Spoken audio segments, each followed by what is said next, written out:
Guys, welcome back to School of Calisthenics. This is part 2 of our beginners ring series, and today we're focusing on pushing movements. If you haven't yet clicked subscribe, make sure you click that button below so you don't miss out on any of our other content.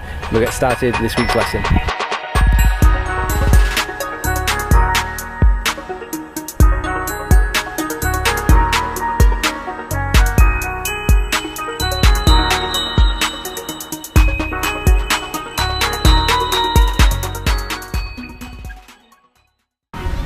So our first exercise is going to be the humble push-up, but we can add a little bit of extra complexity into it by using the rings. And it's two actually really effective ways of making push-ups more difficult. The first one being that the rings create some instability, so we have to manage that. That's great for our shoulder development and shoulder robustness. But the second thing is we can get really low. When we do rings, push-ups on the floor without the rings, we hit a dead spot where we can't go any lower. The rings being elevated means we get a much deeper range of movement, and we can start to work through into some nicer positions there to get more load through the upper body, chest and triceps. So Dave's doing those really nicely. He's keeping midsection tight, bums on, so we want to hold this shape. What we don't want to do is see this back arching and falling through and away. So keep that nice, long, strong position. And if you want to make these easier, that's a great thing about the rings is they're super progressive. All we've got to do is walk the feet forwards, and then Dave can drop in. This just changes the load a little bit, makes it a bit easier, and he can start to just train at a point which is effective and appropriate for where he's at. And that is our ring push-up.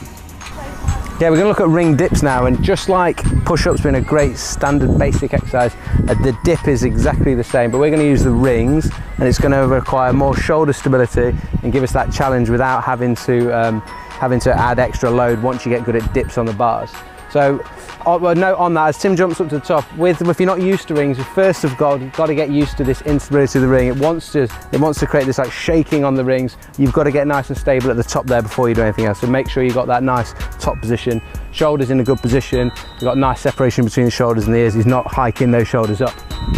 So then what he's going to do is go into his ring dip. He's going to lean forward, takes himself down, elbows stacked on top of the wrist, and elbows pointing backwards rather than shooting out to the side. He does that by maintaining those thumbs pointing forward rather than letting those rings turn in. You see those elbows shoot out to the side. That puts a lot of stress on the front of the shoulder and can lead to eventual injury if you carry on repeatedly putting that shoulder in that poor sort of forward rounded position.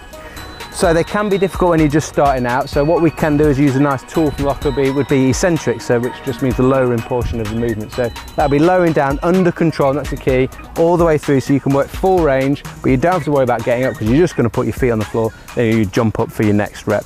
We want to work at like 5-10 seconds on our eccentric, making sure you've got control, not just falling down.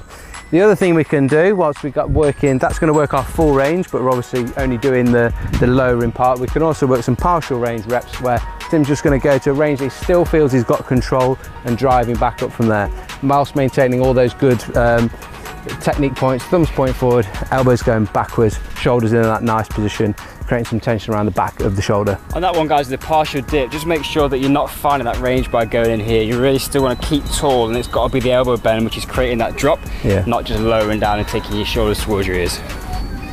So our next exercise is going to be a variation. We're going to look at tight righter push-ups and an archer push-up. We're going to go for the tight righter first because it's slightly easier. So we're going to bring the rings up a little bit for this one. If you go super close to the ground, then it puts a lot of load on. So again, we'll show you in a minute how you can progressively load this. But you start off in your push-up position, and the tight righter, I'm going to get Jacko to lower into it. Now the one arm's going to come in, it's going to rest in here, and it's going to hold that quite tight, while the opposite side then just reaches out to the side. The reason this is easier is because this creates a bit of a stable base to rest on whilst that arm kind of goes out into the outside position. You can see again, you can sit in there quite nicely. It's nice and strong, ring close to the body, provides some support to be able to move that shoulder or that hand out to the side. The difference with the tight righter, the archer, sorry, is it's going to drop in. We're going to do those two things at the same time. So as he lowers down, then we're going to start to we're going to get the arm moving out at the same time as he's lowering into the position. So rather than coming down, sitting into it and then going, this one just happens both at the same time. You've still got a strong position at that bottom shape with the arm tucked in close tight to the body, but there's a lot more tension to manage on the way down. You want to make it easier? Yes, if you want to make it easier, just bring the feet further forwards. Again, changing the ring angle just means there's a less load going through the shoulders and upper body, and we can still work exactly the same progressions, but which is a little bit easier with a little bit less demand on the upper body. So next up we're looking at the ring fly, which is a lovely progression on from those archer pull-ups where we're building up some strength with the arm right out to the side, requiring a lot of shoulder stability around the back and front of the shoulder together, and it's both arms going out at the same time, trying to keep stretch. We're almost getting a bit of a stretch on like the bicep when we pull back through. It's really working on your chest, but at the same time, because of the instability of the rings, it's challenging that shoulder stability the whole time and maintaining that body alignment, as Tim does a great job. Core's locked in nice and tight, like he's ready to take a punch, bums on strong. And if he needs to make this a little bit more easy for himself, again, simply you walk the feet forward, you're in a more upright position, therefore he makes the exercise a little bit easier because there's less load going through your joints when you're working on that. One thing to be careful on that one, guys, when you finish your rep, don't be cheating by sticking your bum out and coming up in a bent position. You've got to keep that nice straight line. And the other thing is to make sure when you're going down to a nice long strong shoulder position, you really squeeze the chest as you come out of that. It's quite easy to pop yourself back up, so give it a nice nudge as you come out of that bottom position. Yeah, all about creating tension, is it? So our next exercise is going to incorporate a bit of pushing strength, but we also want to link that into the core. That's such an important part of our progressions in our hand balance in particular, that we can stabilize the shoulder but keep good control of the midsection as well. So we're going to call this a feet elevated plank pushback. So it's real simple. Jacko's just going to place his feet up on the rings, and then all he has to do is go into a push-up position. This doesn't look like a lot, but when you try it, just be really conscious that actually the load comes on pretty quickly. So from here, we might just play around, bringing the feet backwards, and he starts to push into this long shape, and it's just holding this tight. When you go backwards, what you're going to feel is that back is going to want to arch. So keep that midsection locked in tight, just like you would do in a hollow body position or a hollow rock. And then you're starting to get some real development and some strength in the shoulders as you're making that lever nice and long. Real focus, keep tight, and only go through a range which you can control. There's no point taking the feet miles back if you're doing half of the movement with a broken or banana bent back type position.